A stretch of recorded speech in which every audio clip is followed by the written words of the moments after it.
Good morning, good afternoon, and good evening to wherever you are in the world. Welcome back to yet another One Make series, and this time it's the turn of the Ginetta G55 GT4 Misano World Circuit. Marco Simoncelli in the region of Santa Monica Sella, just over 4.2 kilometers in length, with 16 turns, will play host to round one tonight.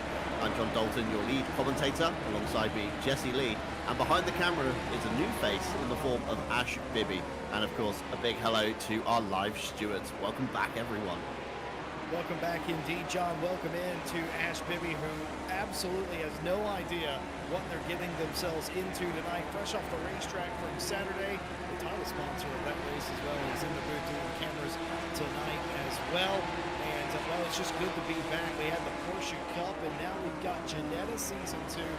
Ginetta Season 1, John, was so fun to watch because these cars are obviously spec racing cars inside their own right, and these just happen to be the GT4 variant. So we got 20 plus of them, throwing them on the racetrack at the same time. We're going to see a little bit of strategy here, going to see a little bit of driving come into play. It's going to be a fun series. Can't wait to do it.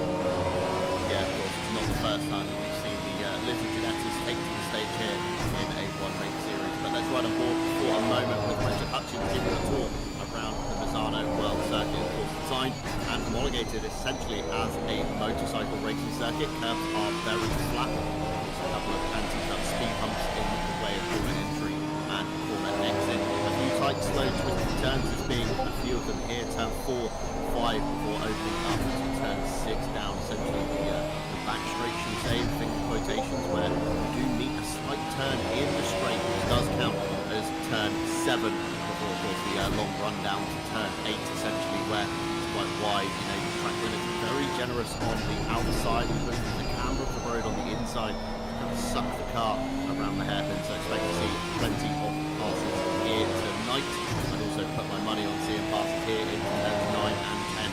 Again, a nice wide open corner, a nice long braking zone with a double apex right-hander before leading yourself out onto the back straightaway. You can see Ginetta famously here very short. We know they catch limiter at a few circuits on the calendar, but here tonight, 6th gear is just about long enough down the back straight for essentially the dog leg through there, turn 11, 12 before you get to the notoriously tricky turn 13. It's wider than it looks, it's a lot slower than you can imagine. Be careful of track limits on the outside. Of course, turn 14, the hairpin again. If you get a good run through 13, you could size yourself up before they move into there. Before you round through, of course, turn 15, nice flat curve on the inside. Use all of it that you can before rounding through to turn 16 again. Flat curve on the inside. Be careful of track limits on the exit. It's very easy to pick up those limits, and Richard Hutchins across the line, number 23, does set a 144.157, but not good enough to improve. Of course, first 10 minutes of the session, Jesse, reserved for the silver drivers, before we'll of course see the pro drivers out in the last 10 minutes. Yeah, so many cars here, it's only fair, especially as some of the smaller circuits on the calendar, to give each category their own time on track. Silver is obviously the silver class. The white background numbers, those are the pro cars. And the little triangle in the bottom corner, that just denotes that it is a GT4 Ginetta car. So that is the difference between them all. Mike Redford with the third quickest time. One of the few silver cars into the pit lane. Jones also down there in the pit lane as well without a valid time. Miguel Martins leading the field. Vander Woods in the 38 rejoins us and is 0.6 off of Miguel Martins, who is, as it stands right now, running roughshod through this field a whole 0.6. Even in these cars, that's an eternity of time, John. Yeah, it's a very good chunk of time to have a lead, of course, over your opponents. But, you know, me and you, Jesse, turned up somewhere 0.6 seconds apart. In the real world, we practically arrived at the same time. But in terms of racing, the smallest of margins can be the biggest. And of course, a good gap Miguel Martins has between the next two closest rivals of Van der Voorde and, of course, Redford in second and third at the moment. Miguel Martins, just want to touch again.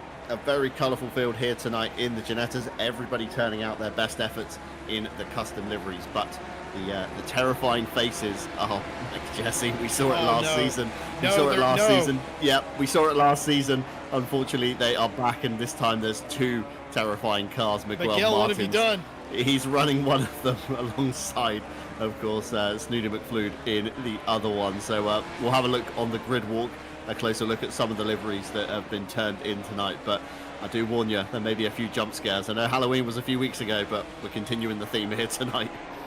Callum Kerrigan goes P2. That's more like it. Vanderwood also improved by a 3.5, 4/10.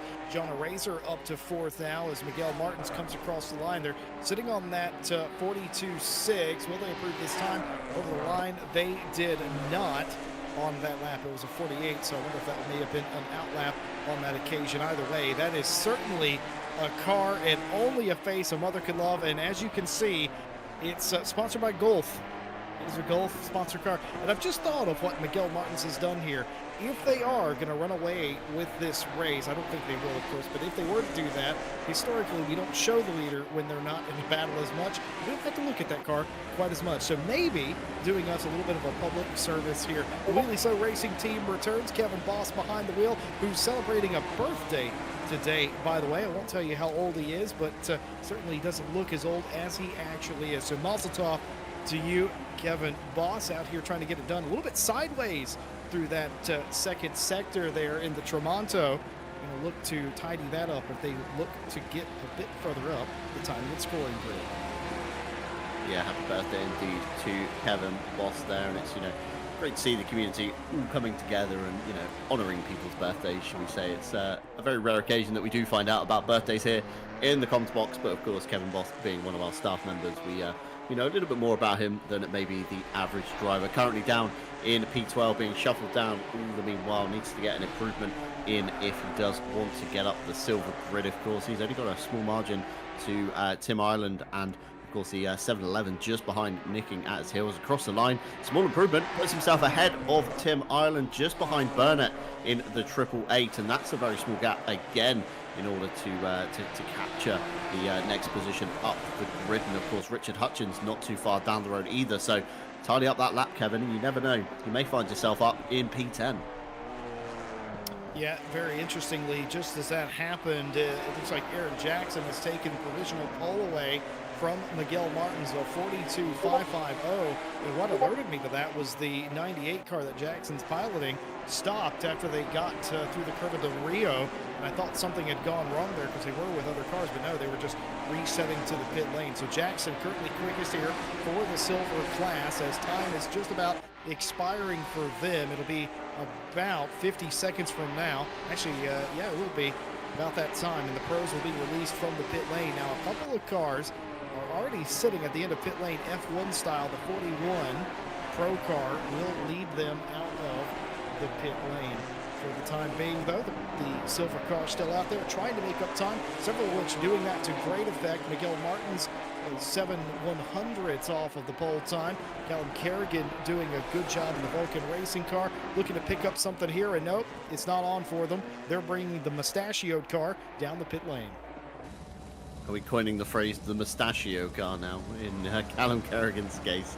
Of course, last year Ted Edwards running a very similar livery for November. That is, of course, going on at the moment through the month of November, supporting men in many different ways. So great to see some mustache theme liveries have made their way back to the grid. But as you said, Jesse, cars queuing up for the pro category. They are released onto the circuit. Of course, the number 41, Jeffrey Miguel Renault Ritchie at the helm, so he'll be leading them round on their outlap. And it's good you can do that, of course, in the Ginettas, because no tyre blankets, so your tyres are stone cold from the get-go. Tim Ireland comes for his run to the line. Can he improve at all as he comes across the line? No improvement. P13 for Tim Ireland there, and he will be your last car, I believe, circulating at the moment. Mike Redford, actually, the last car to come through, the number 95, just coming under our timing gates now. Will he improve at all on the board? P6, I think he will remain in the silver class as he crosses the line into turn 1 and stops to go back to the pit lane. But Jeffrey Miguel Renault Ritchie at the helm of the field. Of course, no tyre blankets, which means you can essentially sit on pit lane with your tyres just kind of melting into the tarmac. Of course, GT3s, if you do that, you lose crucial core temperature, and it becomes very hard to get the Pirellis back up into that magical window again. But again, no tire blanket, so nice and cold out the gate. It essentially turns the qualifying into more of a mini stint, should we say, than it does a pure kind of hot lap shootout in the GT3s. Of course, you see drivers always escaping to the pits, grabbing the fresh set tyres, jumping out on a really low fuel load and seeing how fast they can truly go. But a little bit more tactical in with Ginettas as we ride on board this time with Jeffrey Miguel Renault Ritchie, of course, Porsche Cup champion on last Monday's series. Let's see what he can do using all of the track limits into turn 1 all the way over to the left to really open the corner before switching back to turn 2. Again, it's a pinch point in the race, so expect lots of action to happen on lap 1 into the first corner. Car ahead hopefully won't be too detrimental. Looks like they're on an out lap, so again they should in theory yield to the blue flags. That's a 225 of our very own Phil Roberts, so he's probably going to be very heads up indeed. And just look how much the track limits are being exercised here. Jesse, Miguel Renault Ritchie using every single inch of Misano in his crusade to that pole position. Yeah, he certainly is, and you kind of have to, and that's something you get a keen eye for in practice all week, trying to figure out where to maximize, where you can't maximize, because it does matter. There's some corners here that you think you can run off on, or potentially get a little extra help by running off the runoff area, and it is an invalidation. You know, other corners where you almost certainly would think cut it would be an invalidation. It isn't. It's actually fair game. A couple of tracks like that, and that's part of racing in general, is figuring out where and when there's a track and when to keep it inside the lines. But for Miguel Renault Ritchie, my biggest question this season is, we know how dominant they were in a Porsche Cup car in that spec series last Monday. It was absolutely interesting to watch a driver just dominate again and again, not even giving anyone the benefit of a chance at was how out in front of the field he was. The question will be, that was a Porsche, this is a Ginetta. Can he do that again? Will he do that again?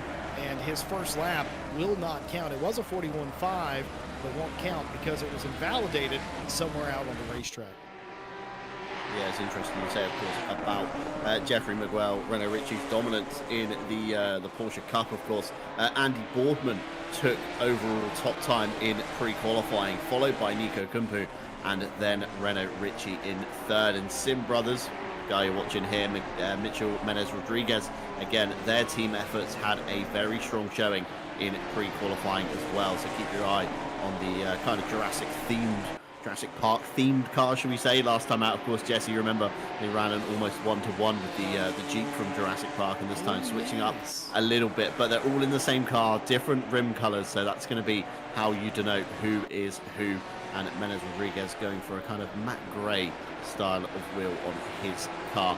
But Sim Brothers looking very quick in the pre-qualifying, and obviously a good list of names in the entry list all the way up and down. You scan your eyes through, you get some new names in there, but you do get a lot of regulars here at RCI. So it's good to see new faces joining and the old faces staying, and you soon learn to, of course, battle between the guys on the grid, and you get a rough feel for where your pace sits. But Andy Boardman looking at very good tonight, of course, in the pre-qualifying, and pre-qualifying held at the same circuit as round 1, so it's kind of almost like an infinite practice session, so drivers should be very well rehearsed in all their lines and their tactics around here. So if they're going to be fast, it's going to be fast anywhere. What have you spotted, Jesse? I've just spotted, okay, well, I think everybody knows what the Grim Lillis 115 car for Kaiju Racing is, and if you don't know what it is, you're not watching the best racing there's ever been. But that's Dale Earnhardt's Goodwrench scheme that he used to run in the 90s in NASCAR. But they've changed the name as Kaiju Racing to Grim Wrench, which almost sounds, I couldn't say that 5 times fast, I don't think, but Grim Wrench is the name of that car. Kaiju known for their spoof liveries, I think we could call them. Yeah, parody liveries maybe. Parody, that's indeed what they are. And the Grim Wrench 115, as we will refer to it this season, out there doing it for Dale apparently. Yeah, very good livery from the Kaiju cars today, and for the rest of the season, of course, with their efforts being shown. It's good to have we said it earlier, good to have all the custom liveries available to us. And we do have a few more NASCAR-themed liveries up and down the grid. But we're going to have a better look at those, of course, when we do the grid walk. Les Stevenson, again, a driver that we see all the time here at RCI and even on the staff roster board. Les does a fantastic job. And this time, a little Valentino Rossi tribute livery, I think, this time, with the BMW M4 being shrunk down into a right-hand drive British Ginetta. I didn't realize Rossi was in this split. Apparently he is. Just he must be smurfing under the name of Les Stevenson for dropping the hammer racing. That's the only thing I can think of. But certainly a very Rossi-esque themed car for Les, being a big fan of him in real life as well. Gillette being the title sponsor.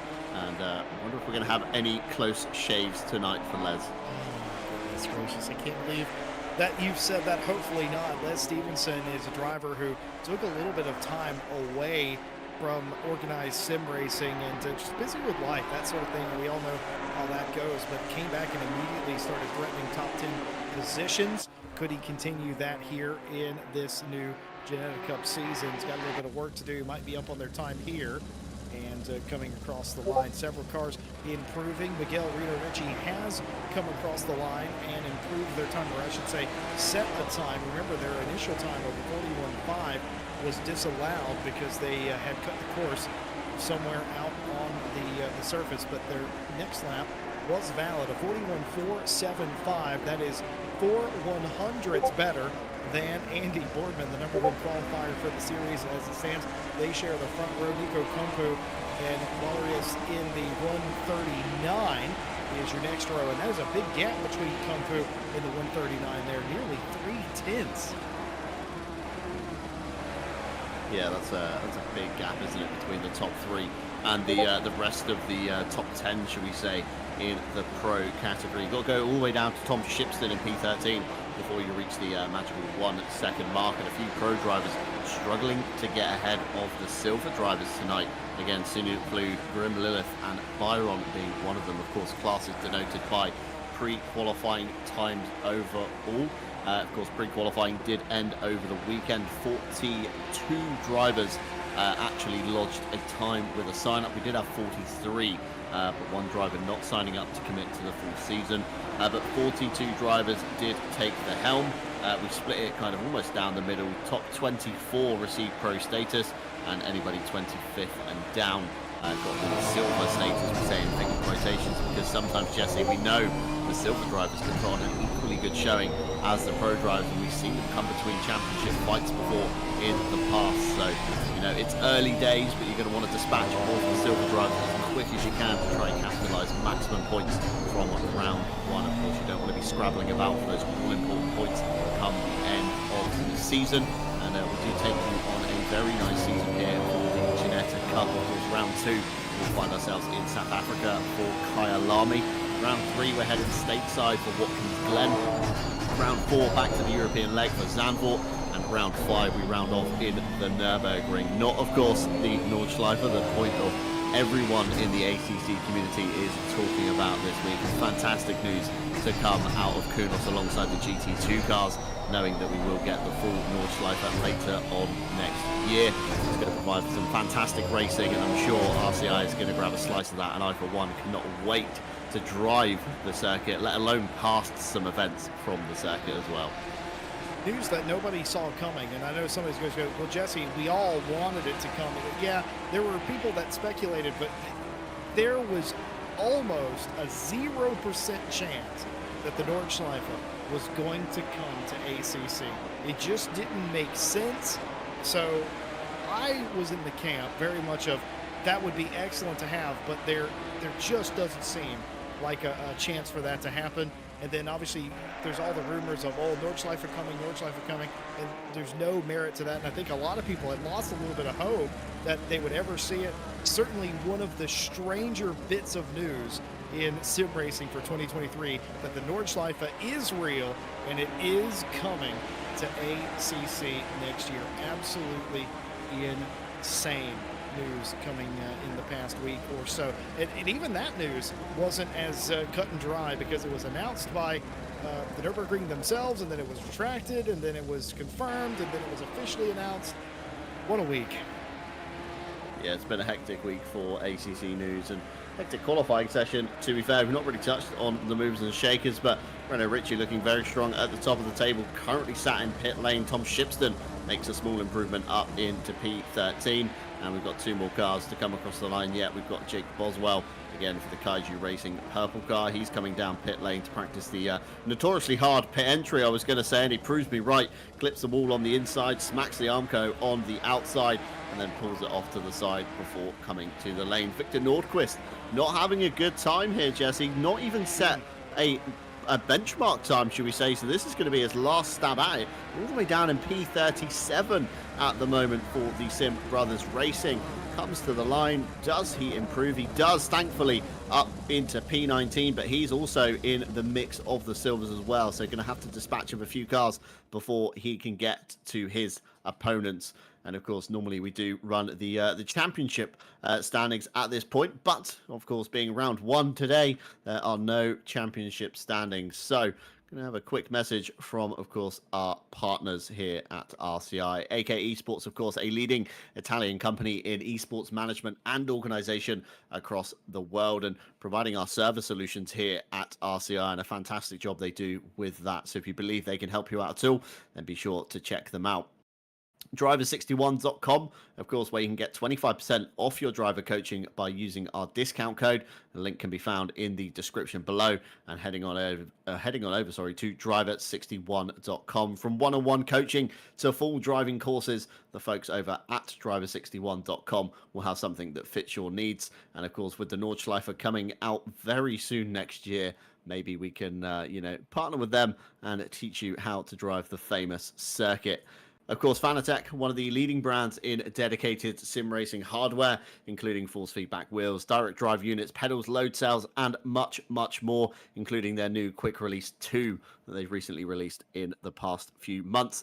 Down below in the description, you can find an affiliate link to RCI, which does help us with some of the running costs here, and it won't cost you a single penny. So if you are looking to pick up some new hardware in the Christmas period, then please do so. And of course, two new partners from us this year, digitalmotorsports.com, offering a number of products and services from virtual driving experiences, corporate events, esports championships, driver training, simulator components, and even complete sim rig solutions. Founded in 2018 by two enthusiastic motorsport fans, they had a vision to create Ireland's leading digital motorsport environment and resource.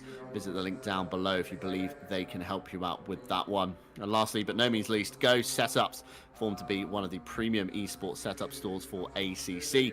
Their primary aim, of course, to create setups for all skill levels, whether you're esports ready or looking for a safer alternative for your favorite car. Featuring a plethora of esports stars on their team, you can be sure the setup you choose has extensive hours behind it, and they have started to wane out their GT4 packs in the dozens. So the majority of the GT4 field now does have a setup pack as well.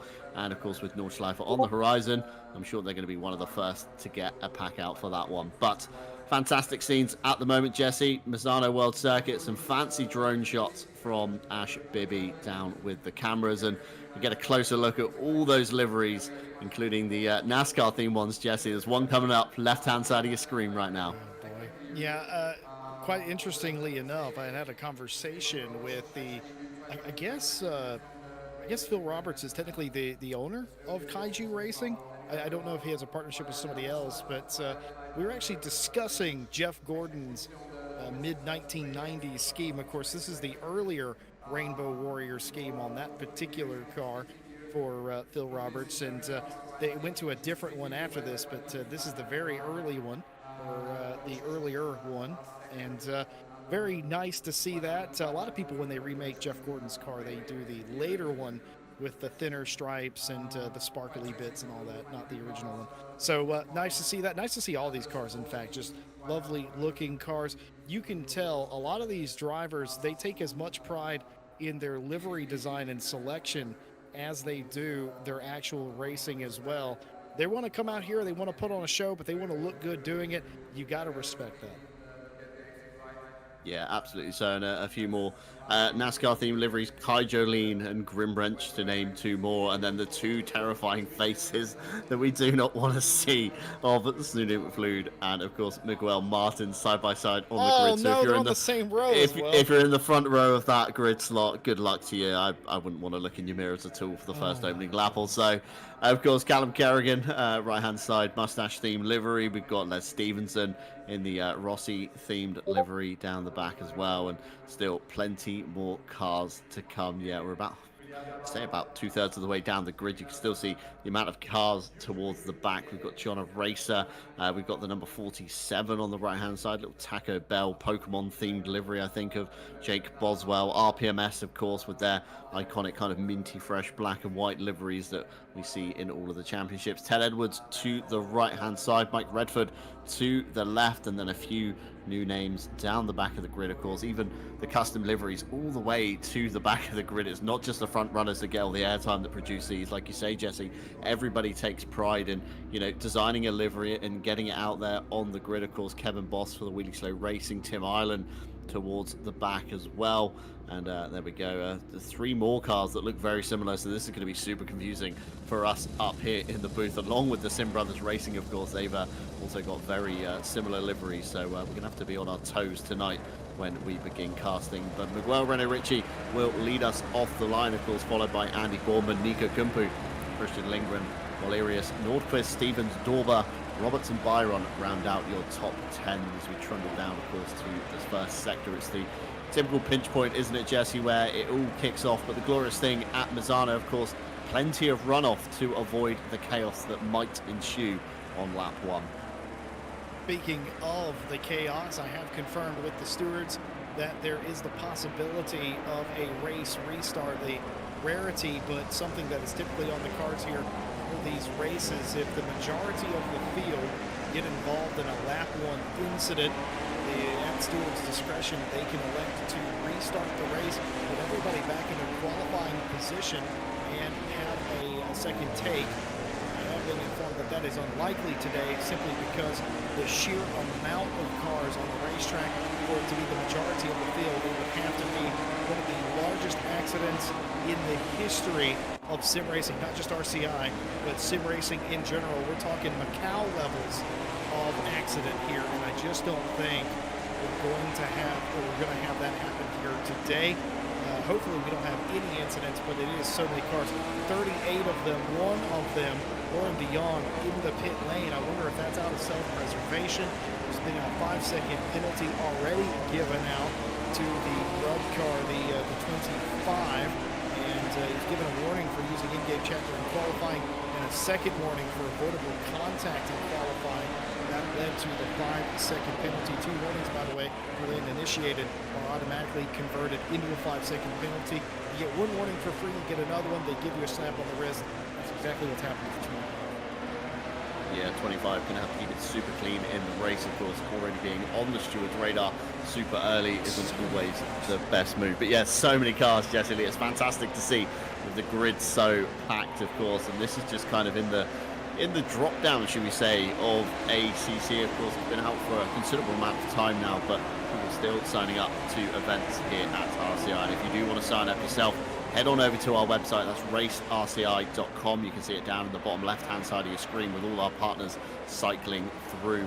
Have a look through, see if anything takes your fancy, get signed up, get pre-qualified, and you too can find your way potentially on to a broadcast here at RCI TV. We will have a calendar breakdown later for you with what's going on this week, but for now, we're of course coming to the green flag. Jeffrey Miguel Renault Ritchie at the helm of the field. Andy Boardman, of course, top pre-qualifier. Miguel Renault Ritchie, the champion of the Porsche Cup. Can he convert it into 2 Monday champs in a row? Time will tell. 1 hour on the clock tonight with one mandatory pit stop to have in the middle somewhere, and we are green here at Misano as we go down towards turn 1. Of course, 2 wide, 3 wide nearly in the background. Sim Brothers looking to capitalize on themselves. Be careful of friendly fire, boys. It's the last thing thing you want to see when teammates get involved with each other. But looks like they are free to race. RPMS with a little hip and shoulder check, a car out towards driver's left. Not sure who that was, but Renault Ritchie with a fantastic getaway so far. Fended off Andy Boardman through the first sector, but Boardman is looking very racy. Doesn't want to drop the back of Renault Ritchie. And all the meanwhile, he is beginning to gap the car behind, and that's Nico Kumpu, of course. Christian Lindgren hot on his heels, so this is looking back from Andy Boardman's car towards Nico Kumpu. Of course, a small train forming in the form of Sim Brothers Racing behind Nico Kumpu. He's got Lindgren, he's got Valerius, and he has got Nordquist behind in their Jurassic Park themed cars. So Nico Kumpu's going to want to try and skedaddle along with Andy Boardman and Renault Ritchie. But looking at the circuit map, a couple of incidents down into turn 8. The car number 6 is back to the pit lane. The 141 and the 53 caught up in an incident as well. Let's have a race replay here, Jesse. Down to turn 8, of course, it looks like maybe friendly fire between the two teammates. The number 53 just catching the back of their teammate. Into the wall they go. That's Bren Jones in the number 6 for the VRMA. Unfortunately, we said friendly fire through turn 1. It happened in turn 8. Very unfortunate there. Hopefully they can get back underway and salvage somewhat of some points. But don't want to commentator's curse it, Jesse. Touching the desk in front of us, this is quite a clean start for the sheer number of cars here. Yeah, it's been pretty good. Sherry Stewart, the other car involved in that incident. The 141 of Tim Ireland was not involved in that incident. In fact, they didn't make it out of Del Marco, which is turns 1, 2, and 3 where we are right now. They had some issue there with the 141. I think they were shoved off the racetrack and they were able to rejoin without further incident. It's just Tim arrived to the scene in the Curva Corsica where the other cars were having their incident at the same time. So unfortunately not the teammates, but pretty much everybody else able to get it around the racetrack for lap number 1. They've already cycled through to single file for the most part. Everyone feeling out their cars, feeling out the competition. And if you survive lap number 1, that's job done there. It's all about getting what you can get from this point on. Obviously, the mandatory stop at some point in the future as well, but that is not necessarily what's on your mind. You're locked into the battle that you're in currently with Phil Roberts here in the Rainbow car. Looking at the back of Stevenson currently, Miguel Reno Ritchie enjoys a 0.3 of a second lead over Andy Boardman, whom he just out-qualified just barely in that session. We've speculated since qualifying started, can Reno Ritchie continue their dominance that they've shown in the Monday champ? And well, right now the answer is yes, but they're going to have to get a move on to gap Andy Boardman, who, as we said earlier, was the number 1 qualifier for this series. Kumpu right behind them as well. Pretty much everybody in the top 4, so top 5 in one line together. Right behind them, this group with the Kaiju car right in the middle. Yeah, Kaiju cars normally run typically pretty well. Phil Roberts at the helm of the Kaiju train, trying to get past Matt Stevens down into turn 1. Phil's close, but not close enough. And all the meanwhile, of course, Joe Gorba in the 777 for Rebound Racing is lurking behind. So Phil's kind of the meat in the sandwich at the moment. It's the worst place you can be at the moment because you spend too much time watching where you're going to lose the guy ahead, but at the same time you spend too much time watching the guy ahead. The guy behind is going to find a gap. He is going to go for it. Phil Roberts looks much tighter through turns 5 and using all of the inside turn into 6, but Stevens looks like he's carried a little bit more momentum out of that section. And this is the thing, isn't it, with Jesse, with spec racing essentially. It's all about finding that extra 0.1, 0.2 on your opponent and just trying to capitalize, you know, where they are slightly weaker. And again, with spec racing, you tend to form packs and trains down the field and make a slight mistake. Normally you find yourself not losing only 1 or 2 positions, but sometimes 5 or 6, as we saw in the previous season.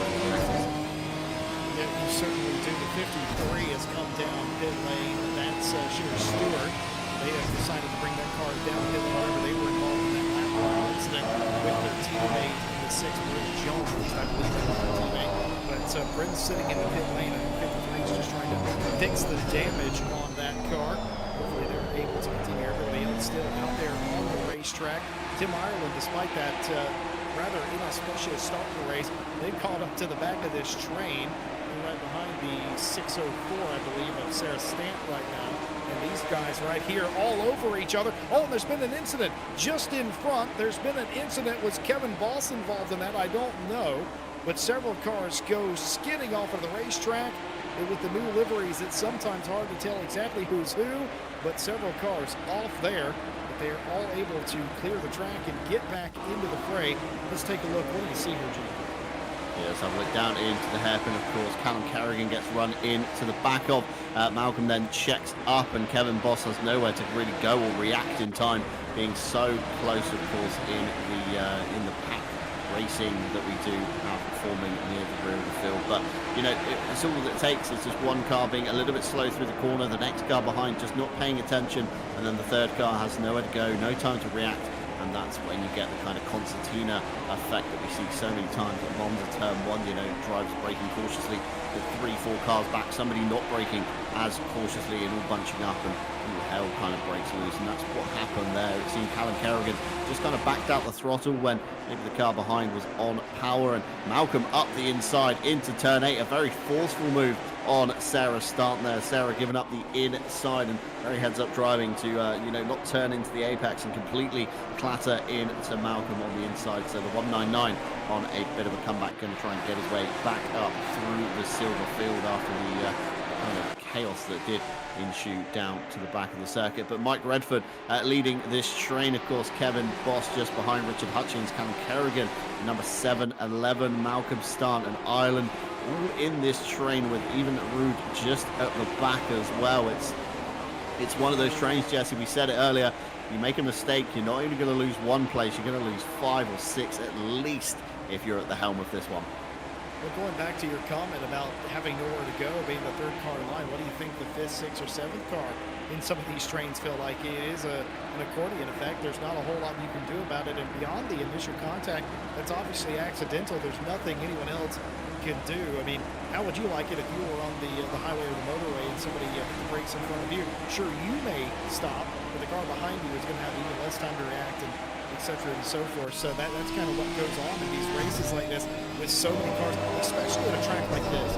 This track has a lot of slow points, a lot of choke points on it, and if somebody gets into trouble off of one of these turns, we're all just going to stack into each other. But luckily, as we continue to go on, everybody's finding just a little bit more space. The 47 has gone off. That's Jake Boswell. Was that contact or not? I don't know. Right now, it looks like a single car incident where they spun off the corner. But they have rejoined just in the back of shot here. Yeah, Boswell was in the number 47, had a great run in, I think it was the Porsche Cup. He was really enjoying and found his way back into sim racing and kind of found that passion again that ignited him. So back for another season, this time, of course, with the Ginettas. And just looking back from Mike Redford's car at the moment, of course, Not Shoot Racing, powered by at the bottom there, and of course, it's logo kind of over the rear wing. It's great to see on those cars. Mike Redford, I believe, does stream occasionally. I'm not sure which platform, but you can find him sometimes over on, I believe, Twitch. I could be wrong again, or YouTube, one of the two famous, kind of most major ones. But again, keep your eye out for kind of little Easter eggs in the liveries. A lot of drivers do put them in. A mistake there from Phil Roberts. What happened there, Jesse? That was very strange. It looks like he ran himself into the pit wall and then had to throw himself out of the pit wall and nearly off track.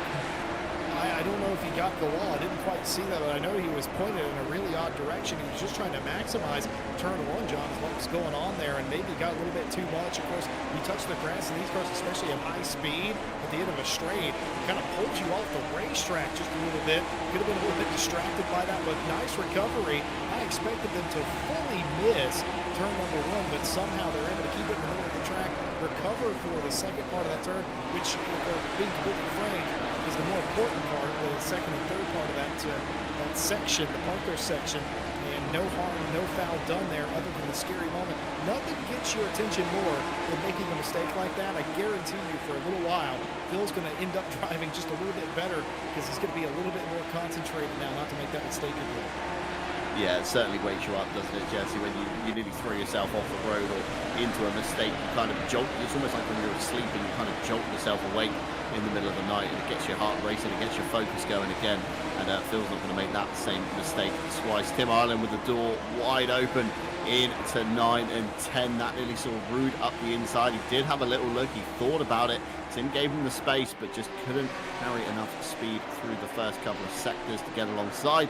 And he will begin his run down, of course, the back straight. A very wounded Jake Boswell ahead. Looks like he's struggling with the front end on that car. He's got Malcolm behind. He wants to already passed, actually, sorry, before we even got to turn 13. And this time, Rude into 14. Up the inside of Tim Ireland they go, but Tim will have the inside line for turn 15. Of course, curb's very flat on the inside. You can really use all of the track, and it's getting very dicey. And Tim, I think, backed off on corner exit.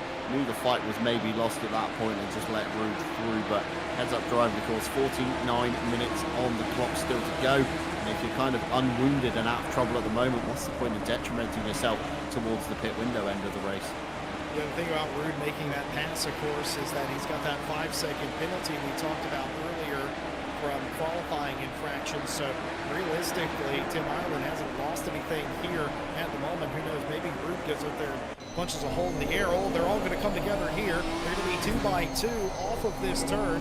That's not the most advantageous way to leave Curva del Rio, but they certainly have. They just about sorted it out, and all of a sudden it's very apparent, looking out the back rear wing of the 4-course yellow 25 of Frederick Rude, looking at I believe that's Jake Boswell's ruined 47 car. Oh no, and it's going to be contact between them and Burnett, I believe, as they're going to go sliding off of the racetrack.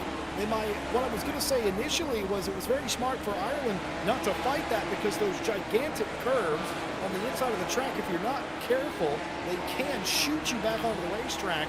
And I just wonder how much of a factor that played in that current accident between Boswell and the 888 was. Nope, just drove in there and got a piece of him. Now that was very unfortunate. That's exactly what you want to avoid. Yeah, absolutely. So there's going to be 2 different shades of purple on each other's cars there. I would say a little hip and shoulder check. They're still going at it indeed, Jesse. Turn 13 this is, towards the back end of the circuit into 14. Of course, Boswell with a heavily damaged Ginetta on the outside. He's still making it work. Coming back at Burnett off of 14 into 15. Jake Boswell retains the P32, should we say, but Burnett is looking super racy, of course, with an undamaged car that's going to be behaving and driving a lot better than Jake's car, unfortunately. Of course, we do have a pit window in the race, and we do have the rule set tonight is, of course, 1 mandatory pit stop, with the pit window only being 20 minutes in length, and you have a fixed 25-second refueling, which means, of course, tyres will only cost 5 seconds additionally on top of your stop. So instead of being stationary for 25, you'll be stationary for 30. You will get a lovely set of Pirellis to boot. And of course, with no tyre blankets, Jesse, you do take tyres. You're going to take a few laps to get them up to temperature versus those that have just stopped for, of course, the 25 seconds, retained a lot of the heat in the tyre carcass itself, and they'll be a lot faster off the pit lane. So we're going to have to keep an eye out to see what happens with strategy calls. But I think with the Ginetta being a light car, we're not so aggressive on tyres.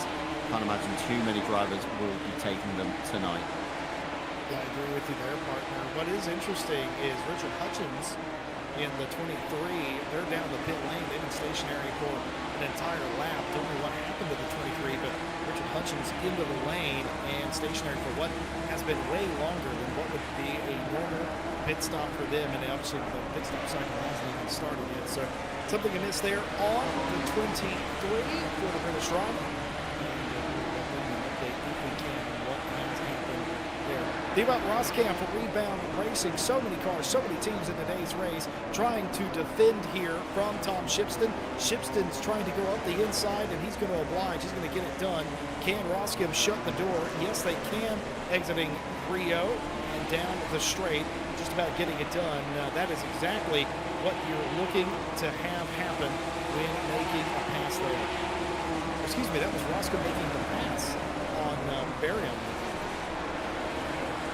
yeah, I think it was Roscam, yeah, making a forward move on Byron, of course, in the 731 Sim Brothers Racing entry. He's now got Tom Shipston and Grim Lilith just behind in the Grim Wrench Dale Earnhardt senior car. And meanwhile, at the front, we've missed the pass for this one, but Andy Boardman takes the race lead from Renault Ritchie. We know they were quite close, but I think Boardman was within shooting distance, but he's managed it for the time being. Of course, still 45 minutes just under left on the clock. Nico Kumpu still not really too far behind Jesse. Of course, they make a mistake between these two, and Kumpu's going to be in the eye shot to capitalise on that. A big gap back to Walerius, about 2.2 seconds from, of course, Nico Kumpu, and Christian Lindgren just behind with Nordqvist as well. So 3 Sim Brothers cars all in a row. They're probably going to be working together, I would say, tonight, Jesse, to see if they can catch this lead 3.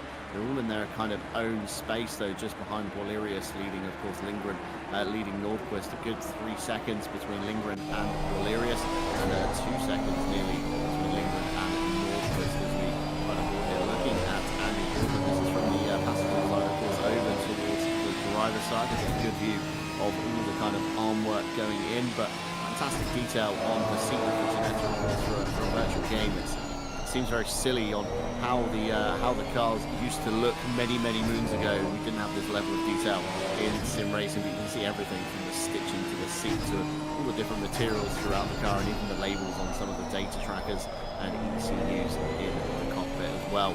Nicholas Nordqvist, though, first of the drive-through penalties. Jesse, is this a steward's decision or is this for track limits? Well, just looking at the penalty report, John, we've got a couple that have come in since the race has started. Racing incident between multiple cars on lap 1, turn 2, deemed minor contact. The likes of the 8, the 47, the 22, and the 95 on the map. Also, no further action for a lap 1, turn 3 incident involving cars 25 and 8. Also, a racing incident between the 77 and the 777 in the very same corner on the very same lap. Racing incident between the 141 and the 199 in the same corner in lap 2, that being lap 1, turn 3. So if that is a steward's drive-through penalty, we haven't received any information on what that may be because they're clearing lap 1. So I'm forced to believe at this stage that could potentially be a drive-through for track limits at this time.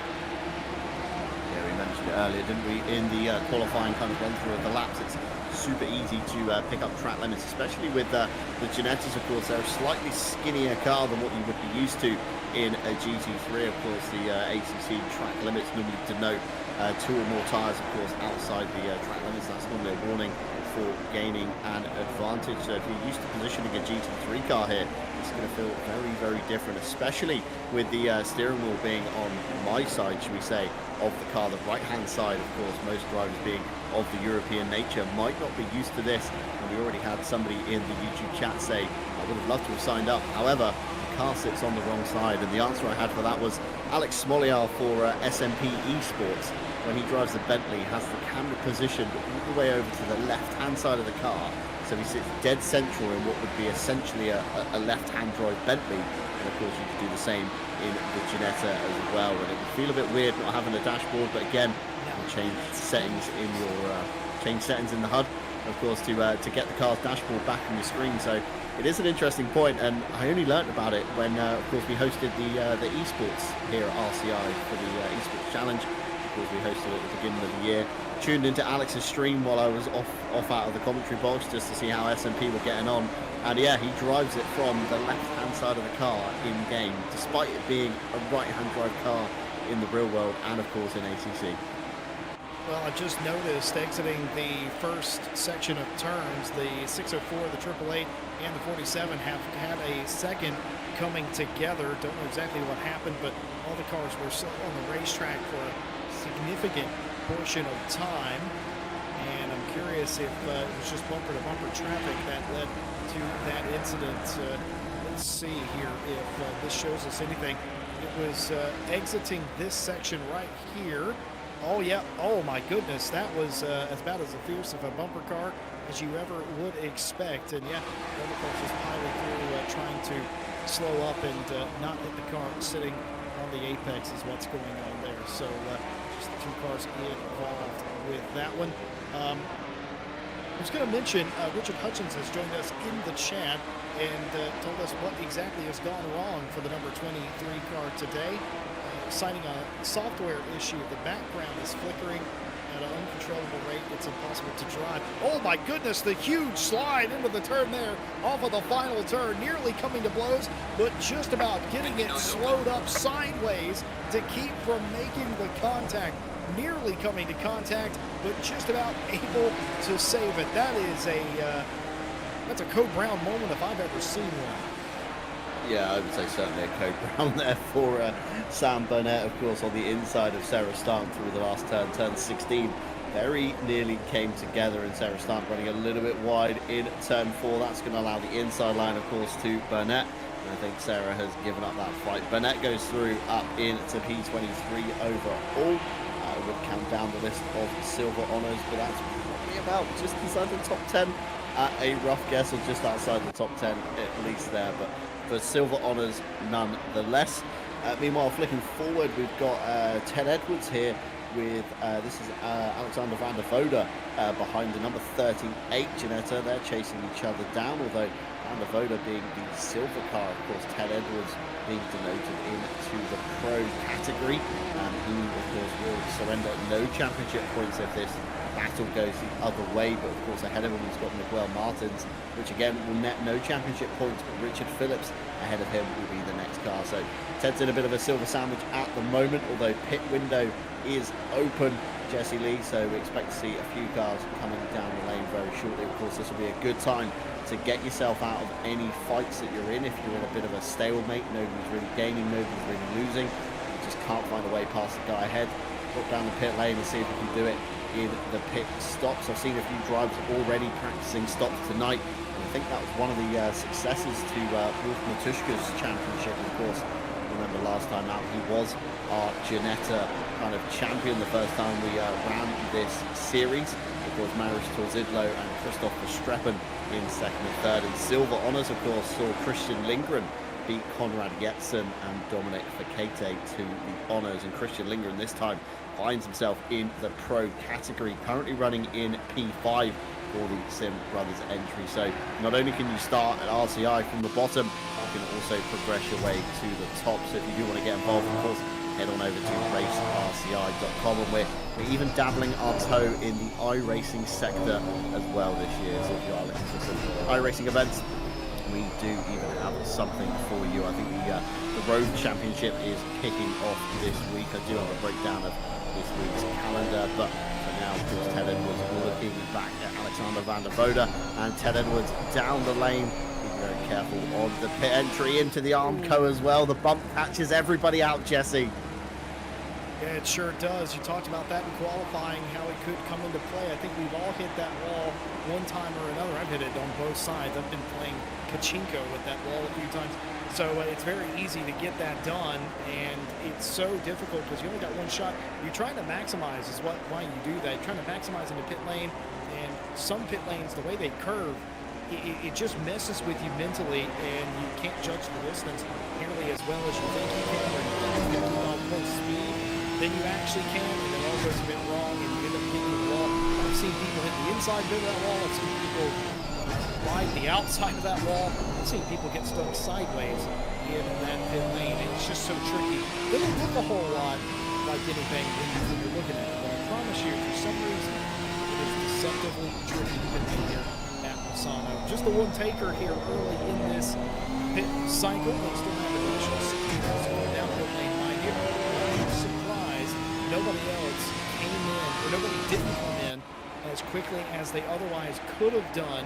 I think it, like you said earlier, would be a great opportunity to get out from behind other people, to potentially hit, if you are in front, to pit, to try and make them, force them to come in, get off strategy as well. Nobody has elected to do that. I think what's going to happen instead now, because pretty much everybody has decided they're not coming in early, I think they're going to come in right at the halfway point of this race.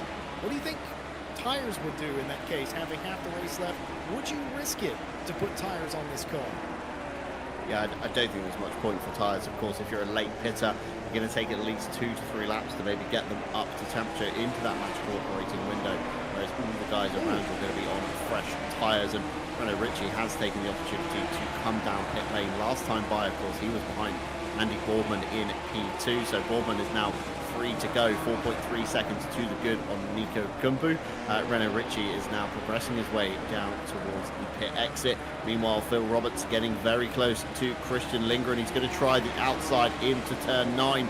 Will he try the old up and under into 10? Lindgren looks like he runs himself deep. Phil gets the inside line, but nearly backs out of it. And they're now side by side, coming out of turn 10, storming their way down to the kink of 11, 12 and 13. But if Phil keeps this line up, he could of course have the inside line into 14, but Lindgren, with just the better exit, manages to get ahead of the Kaiju Racing Rainbow entry, and they're now down into turn 13. Phil certainly looks a lot more confident into the corners, but Lindgren looks a lot better out of the corners, and you get this kind of cat and mouse effect as Phil Roberts nearly runs up the back of Lindgren through the hairpin. Lindgren is definitely struggling with corner speed compared to Phil, but Lindgren's just finding the drive off the corner much nicer, and Phil Roberts down the lane into the Armco he goes. That's another tally on that Armco this afternoon. I hate to think of the repair bill for pit entry this evening, Jesse. There's not enough yellow paint in the entirety of Italy to repaint that wall after we're done with it here tonight on RCI TV. So many cars are going to hit that. Again, you're just trying to maximize your pit entry, and you just go a little bit too much. That was a small knock. That's not a big deal. I doubt Phil will even consider repairing that, to be completely honest with you. It probably, in these cars, it probably just isn't worth it after a little tap like that. But what a move that he made a lap ago down into Tremonto. That is exactly how you play that corner. You get the run on the outside, you get them looking in the mirror, you get them thinking about covering you off, and then all of a sudden you're braking early and you're up the inside of them. Just an absolutely brilliantly done job. The problem with that, of course, was Lindgren had to run off of that corner down the long back straight in the Crevone, and that was all Lindgren needed to keep that spot. But certainly Ailing is that 48 car, at least it was in comparison to Phil Roberts' Rainbow Warrior car. Andy Boardman continues to lead the race for Greased Weasel Racing, and I was just thinking something, John. What a statement win this would be if Andy Boardman could beat the likes of Renault Ritchie, Nico Kumpu, and all the drivers that dominated and have dominated Monday champs for quite some time. If Boardman could come in here, fire the opening shot here at Misano, get into the proverbial and literal driver's seat of this championship, that would be huge for that Greased Weasel team. Yeah, it would certainly kind of, upset the apple cart, should we say, and kind of open everybody's eyes to Andy Boardman, a quick driver in his own right. I faced him during the British GT Championship and did put up a solid fight there as well, so he's not one to kind of take it lying down. Meanwhile, we've got kind of friend-on-friend action here. Callum Kerrigan and Kevin Boss, very friendly outside of the racing circuit. Kevin Boss through on the inside of turn 13. Kerrigan looks like he was going to try and come back into 14, but just didn't get the run off the corner, and Kevin Boss promotes himself up another position. That works out about P5 if my quick counting of the silver names is correct. Of course, still yet to make his mandatory pit stop. Just want to touch on a couple of updates in the bottom half of the grid as well. Jake Boswell had a stop go 30, and Nicholas Nordqvist also netted a stop go 30. I can only assume it's for speeding in the pit lane, because the pit line marker isn't always the easiest to spot as you come down the pit lane. It's on the right hand side, if I believe, and somebody can take the board out quite easily, not even on purpose. It's just a little bit kind of in the lane, of course, rounding through the left-hander, maximizing all of the Armco and some more, and then you might find your way into the pit board. So possibly what's happened there, or just a little bit overcommitted, not practiced the pit entry as well as they should have, and that's unfortunately how you become a cropper. Matt Stevens, meanwhile, on the back of Christian Lindgren, of course, the Swedish sim racer Christian Lindgren struggling against Phil Roberts in the corners, and it looks like Matt Stevens certainly has the upper hand on the Sim Brothers Racing entry. Lindgren just struggling on entry and midpoint, Jesse. Yeah, it certainly is, and it just goes to show, like, you may wonder, will they take tires? Oh, both these cars coming into the pit lane. Matt Stevens a little bit more gentle into the pit lane, and it's going to serve them well, because Lindgren actually hit the wall as well. More cars than not hitting the wall, the outside wall in this case, coming into pit lane, and it's the softer of the two. Because if you do hit that inside wall trying to cut that corner a little bit, you're going to inevitably hit the outside wall anyway. So you'd rather just scrape the outside a little bit, but obviously if you had the choice, you wouldn't hit either of them, and very few cars can say that they have missed the pit walls so far today. So replay here of Renault Ritchie clattering into event admin Tim Ireland on his comeback through the field. Of course, Renault Ritchie, one of the early pitters, finds themselves in the mix of the silver, the front end of the silver drivers, sorry. And of course, the back end of the pro guys still escaping up the road. So Renault Ritchie's going to have to be careful because that will log itself on the stewards reporting tool. So more than likely they will be looking into it. But meanwhile, Tim Ireland, this is of course I'm just trying to work out who this car is actually. That's going to be a lapped car, I can only assume by the way the position was given up so early. Possibly Sarah Stant maybe in that car, if I'm right in saying. That might be the 604. Hard to tell from our vantage point up here in the box, but I think that is the 604 car that he was lapping there. The hashtag Monday Gang 141 going pretty well. Keep in mind, folks, this car was dead last entering turn number 5 on lap number 1. That Tim Ireland car, of course, they've still got to do their mandatory stop, but up to 12th, they were up to 30th a little bit earlier on out of the 38 cars. So quite interesting to see how far he can get up the field. Tim Ireland, that is, based on their incident in lap number 1. Racing still going on throughout the entire track. The 731-19. We got Victor Nordquist for the Sim Brothers racing car. This is a little bit of friendly racing between the two of them. I think we should not see much contact between them, and Nordquist is going to go wide, but I think that's going to be position surrendered on purpose between teammates there. Well orchestrated.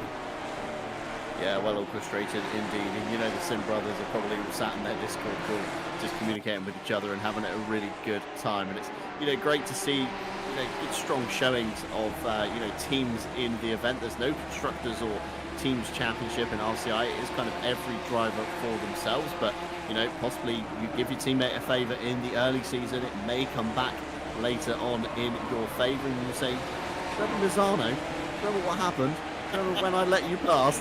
Now's the time to repay that, and you could play your trump card towards the end of the season, especially if you're in for a championship fight and you need a little bit of help to get you to it.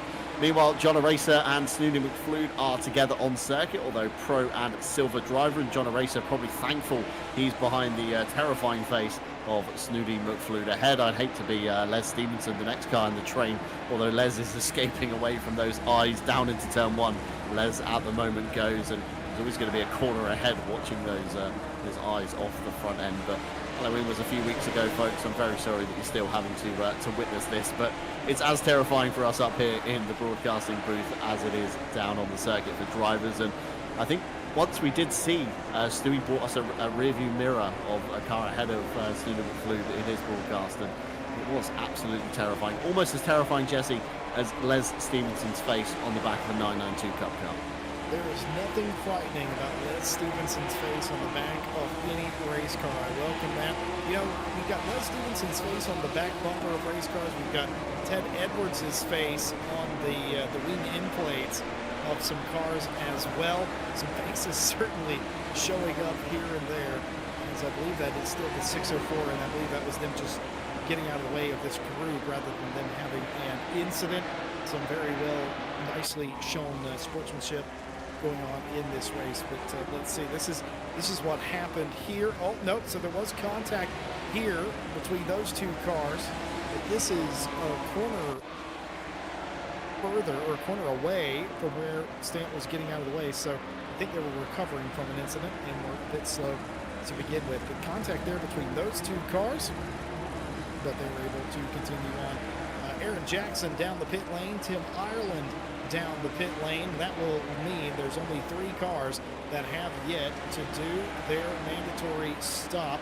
Actually, I take that back. 2 cars now that haven't done their mandatory stop. That's the best last name in sim racing, Matthew Kingston Lee, who leads the race, and Vander Wuda, who leads the silver class and is also P2 for the time being. Those are the only 2 cars that have not completed their mandatory stop. They've got a little less than 6 minutes to get it done still. Yeah, so 6 minutes or so. Still plenty of time in the grand scheme of things, of course.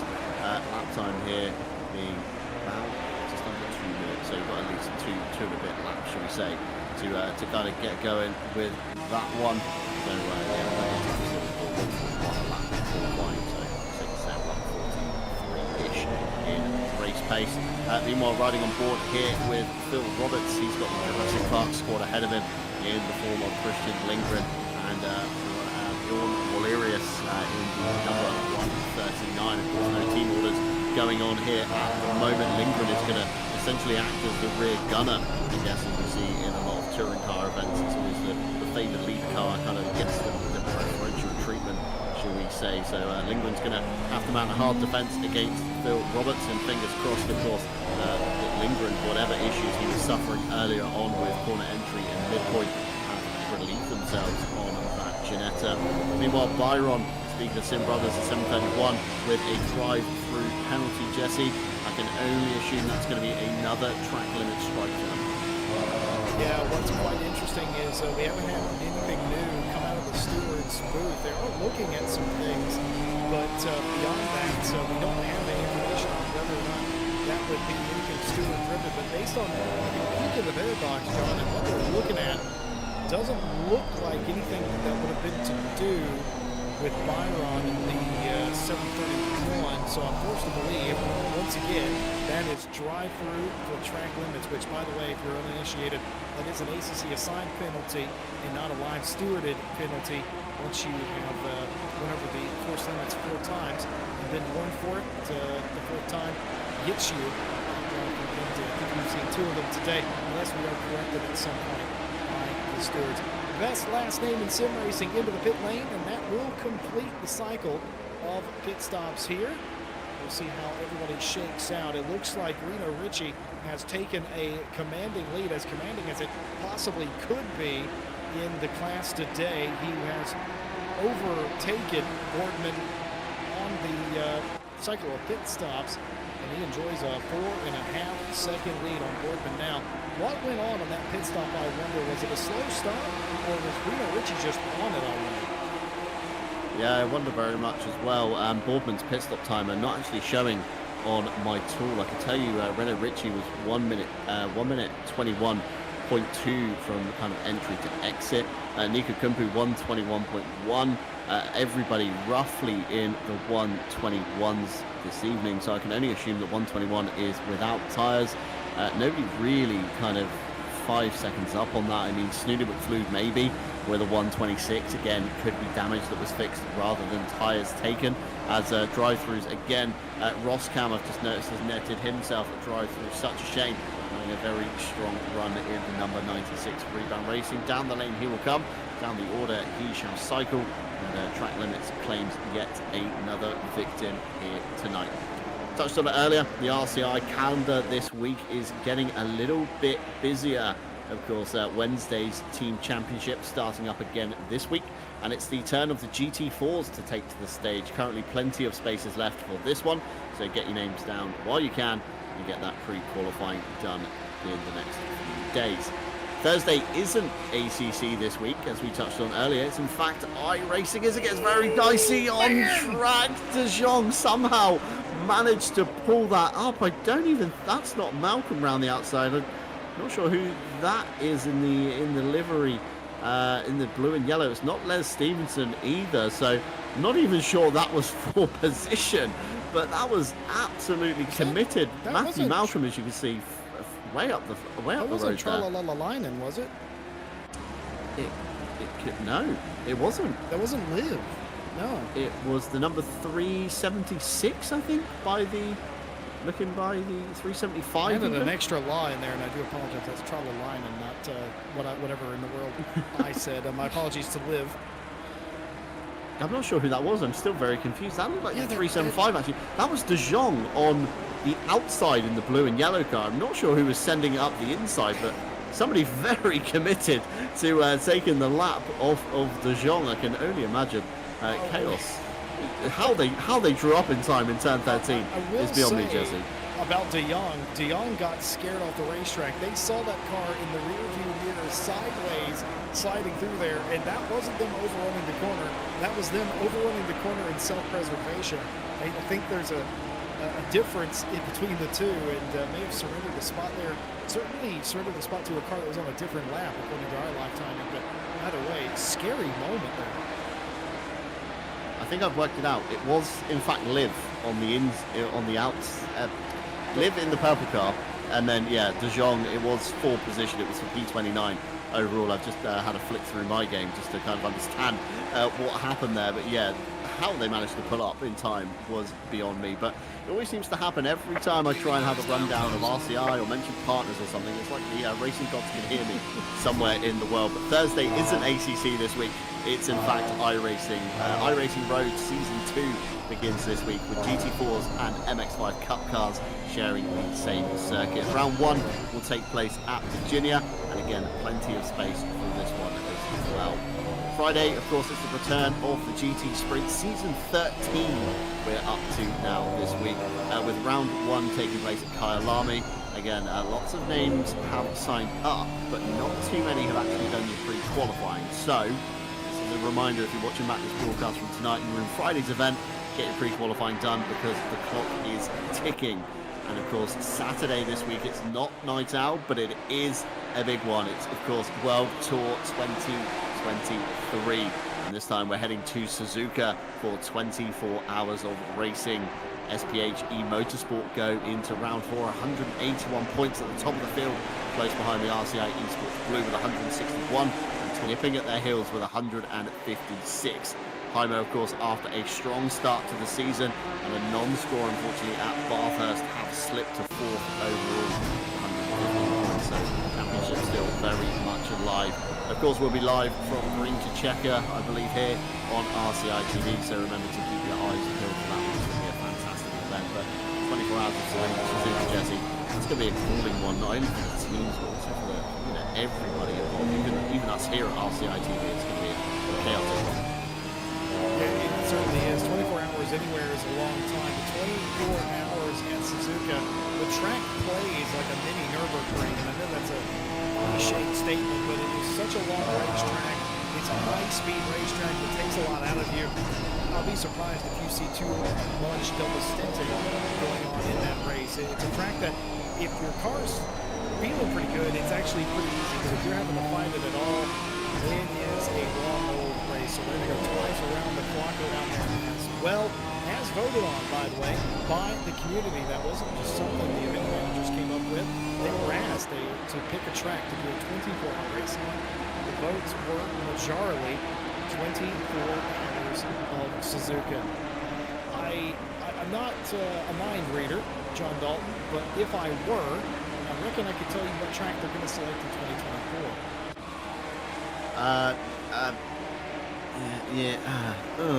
Some track in the Eiffel, I don't know. It's some really long public toll road somewhere in Europe. Something VLN series that doesn't exist anymore. It's called something else. NLS. Isn't that the football from America? That's the NFL. No, I was talking about the MLS. Too many ends. Oh, well. There you go. I've never heard of the Nürburgring before. It'll be nice to go there. Yeah, certainly so. I mean, it's going to be very interesting to see all types of racing there, from, of course, multi-class to GT3 only, and, whatever else cooks up in the minds of event organisers. But I, for one, am very excited for that. So I can't wait. It's probably going to get me back into ACC, and I've already started planning a PC upgrade in order to run it as well. So I'm fully committed to the Nordschleife. It's going to bring back very good memories of the original Assetto Corsa. Of course, with all the tourist servers, maybe we'll get a similar kind of vibe going, just one big old testing server where we can sling all the cars around in mixed multi-classes. Would be fantastic to see.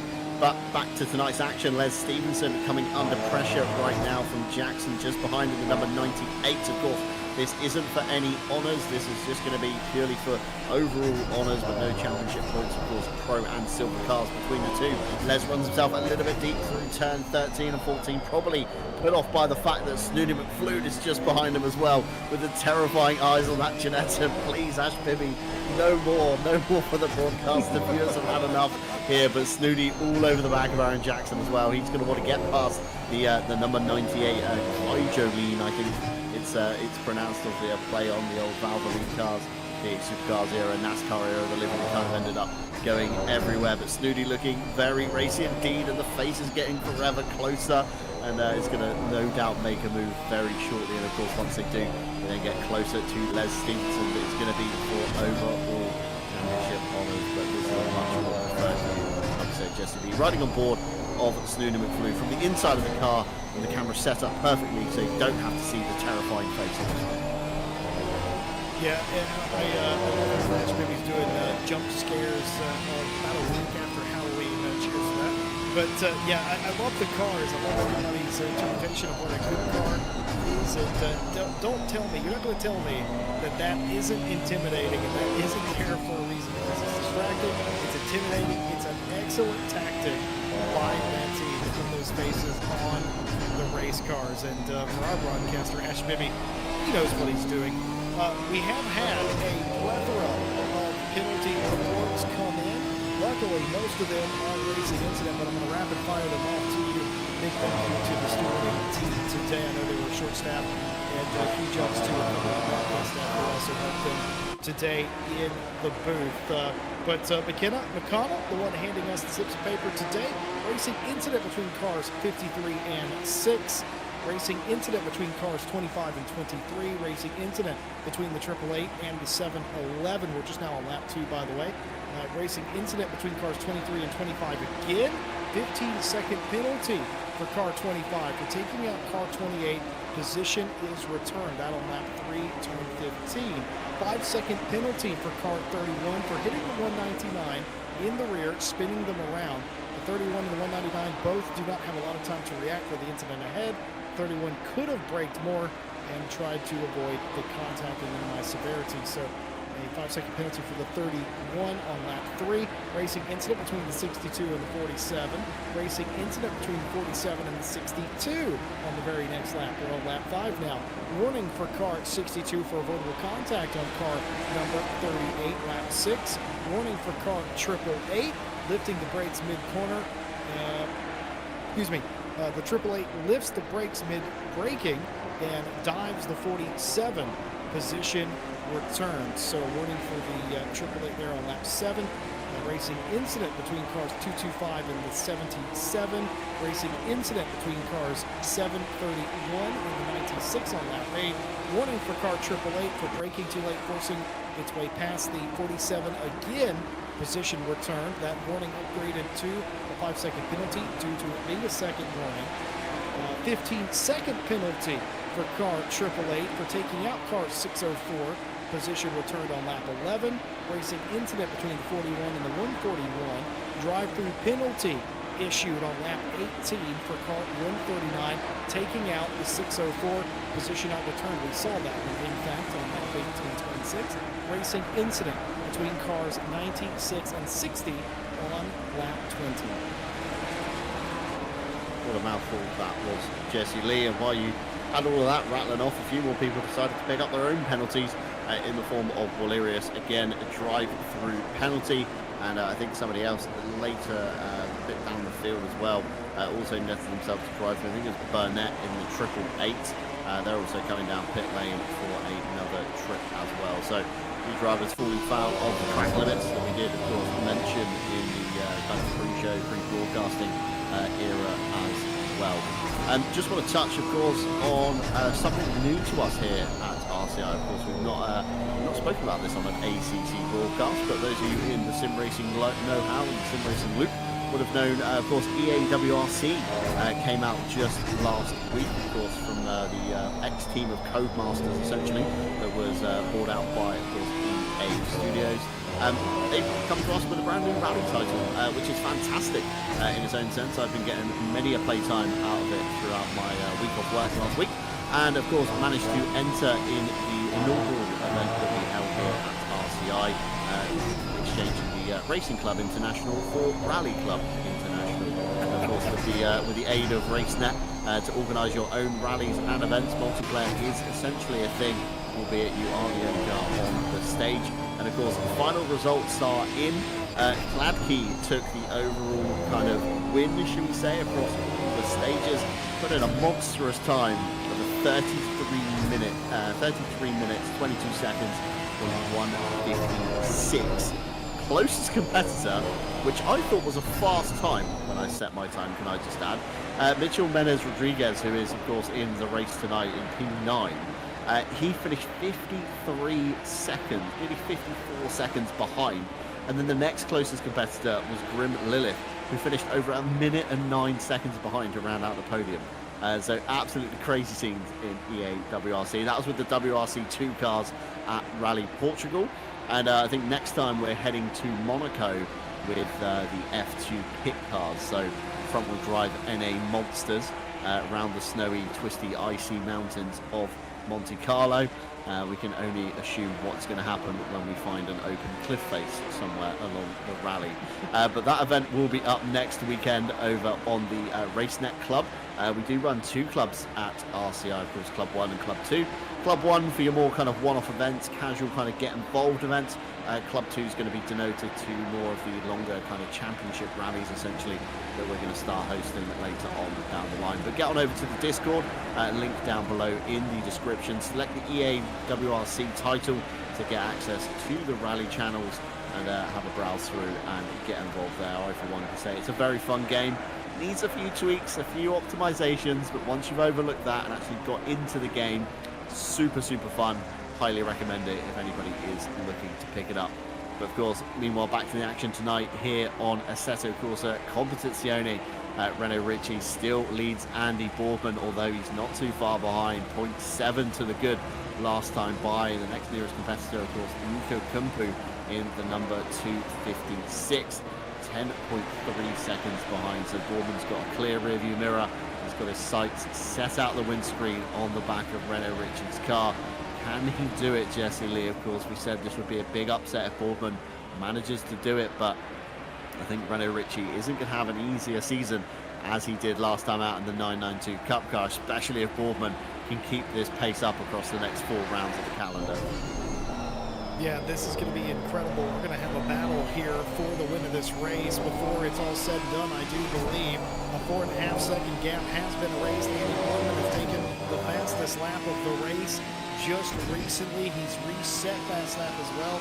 He has erased that gap. He's down under a second behind the leader of the race, Miguel Reno Ricci, and it could come down to it here. I don't know exactly what happened. I suspect a little bit of a slow stop for the 69, or maybe Reno Ricci was just on it. We know that Miguel Reno Ricci's had excellent pit stops in the past, but one way or another, it's now down to 0.6 of a second, first to second, with just about 7 minutes, 30 seconds left to play, all to play for. And what about this driver, Aaron Jackson, the Kaiju Racing car in the Kaiju Racing white number 98, the Valvoline liveried sort of car, leading their class in silver on the back of Snooty McFluid right now, who, by the way, came 4th in the first ever rally event here at RCI, the Rally Club International inaugural event at Portugal.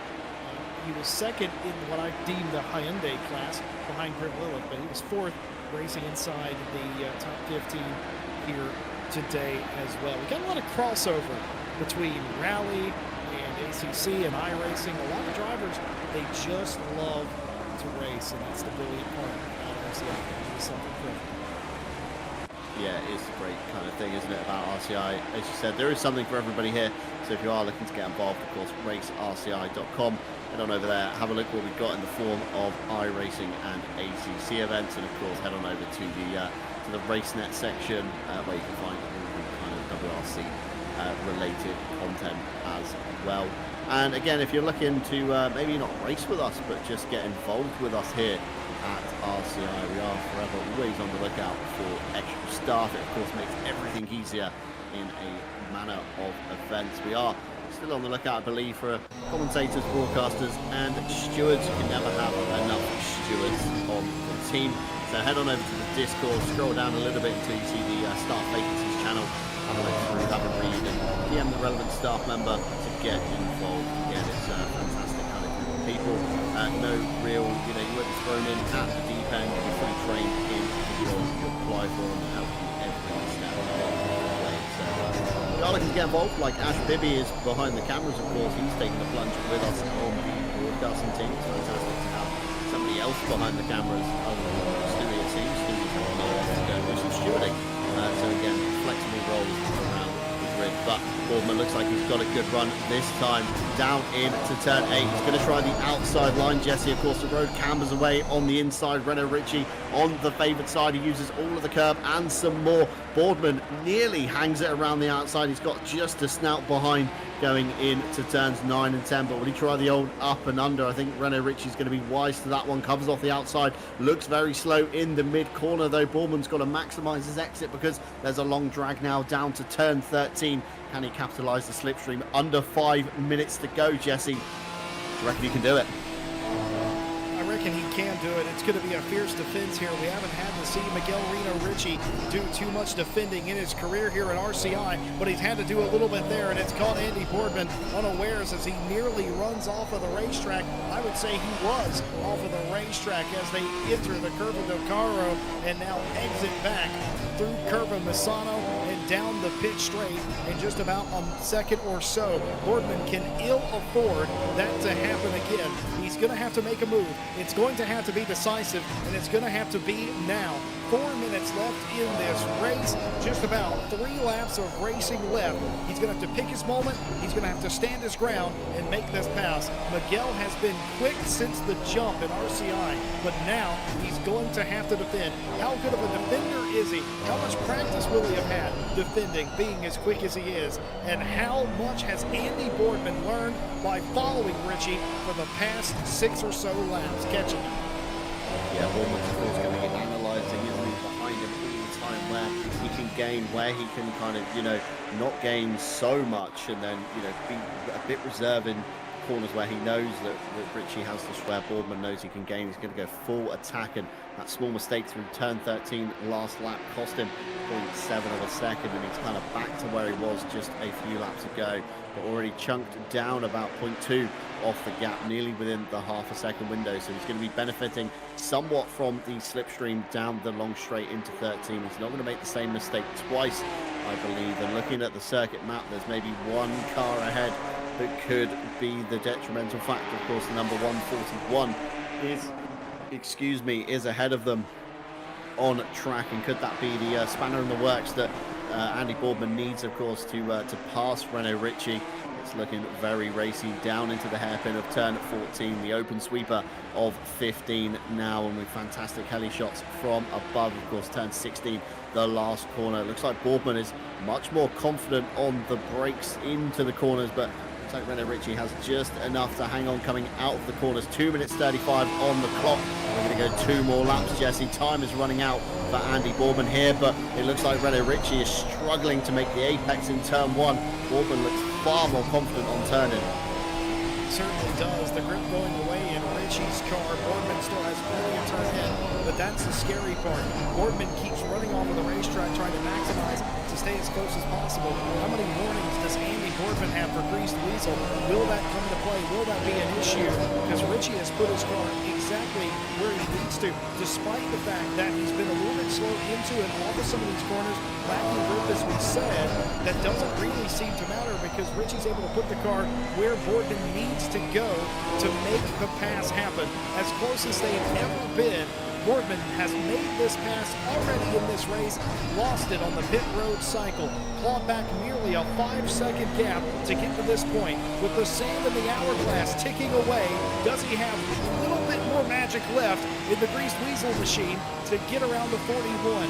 What a statement win it would be for Boardman. What a statement it would be for Richie if he were able to continue his excellent legacy he has here on Monday nights. Boardman looking around the outside, nearly off the racetrack, fully off the racetrack. They both maintain. Boardman backs off, tries to get a run in the subsequent corner of the Del Carro. He's unable to do that. Richie still leads. Yeah, Richie still leads, and of course we are coming on to the last lap now. Turn 16 is ahead of Richie Boardman, closer than he's ever been. As you said, I'm sure there's a bit of splitter to diffuser action going on right now, and it's interesting you say, of course, Boardman lost 5 seconds on the pit lane. I don't have Boardman's pit timer on my screen right now. Could Boardman be on fresher tyres? Is that why Boardman is all over Richie like a rash? Has he played the curveball, knowing he was clear enough of Nico Kumbu, knowing that he could have capitalised later on in the race, maybe on these fresher tyres, and that could be why Renault Ritchie's struggling with turning, and Boardman has the much bitier front end. And we said it earlier, there is a car ahead, the number 141. I don't believe they are going to be, you know, a hindrance at all. It's Tim Ireland at the wheel of the 141, so he's probably going to be very heads up to the 2 names he sees in the MFD now. Coming down into turn 8, Renault Ritchie placing the car expertly in the middle of the road, covering off the move from Boardman, just making sure he gets that Ginetta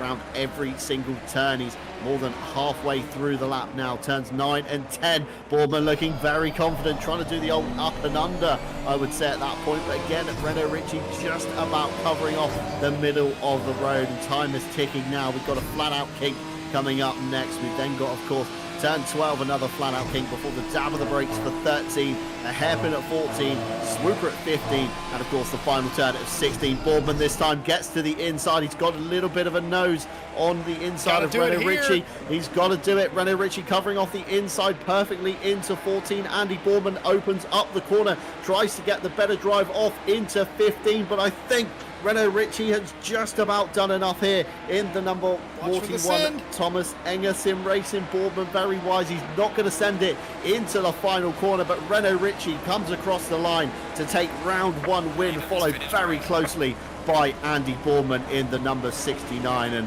I think you got to say, Jesse, that was fair racing all round. Nico Kumpu coming across the line, of course, to take the bottom step of the pro podium.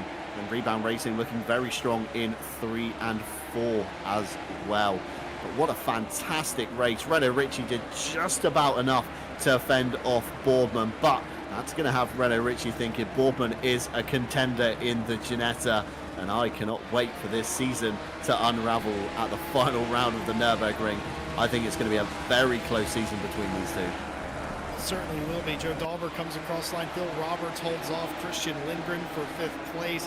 Stevenson, the lot coming across the line. Aaron Jackson will eventually get to the line. They will certainly be the winner of the silver class. John Razor and Miguel Martins looking like your likely podium there. No fights between any of those cars. A lot of fights going on rather besides, including some of these to the line. Les Stevenson and Studi McClure racing each other to the stripe. They all started nose to tail, half of the field finishing that way as well. What a notice that was from Renault Ritchie. What a notice that was from Boardman, that it's not going to be like Porsche Cup. You're going to be in these fights. You're going to have to make it work. You're going to have to actually outduel somebody, and I cannot agree with you more. That was very respectful racing, that was very professional racing, and that was expert racing. Millimeter precision on Boardman's part to not get into the back of Ritchie, to not create a seat, and also the same thing with Ritchie. The way that they were able to drive that car, to put that car in a specific spot on the racetrack that made it impossible for Boardman to get that run, that was expertly done. I just hope we have 4 more rounds of that. Yeah, I really hope we do have 4 more rounds of that. Fantastic scenes, like you say, very clean, very respectful between the two. And I did think Boardman at one point would have run up the back of Ritchie, or, you know, Ritchie would have over defended, made a late move into a corner to cover off the inside. But alas, both drivers doing very well indeed. And there's been plenty of time penalties up and down the grid, so results have been shuffled somewhat from what we last time saw, of course, on the on your screens.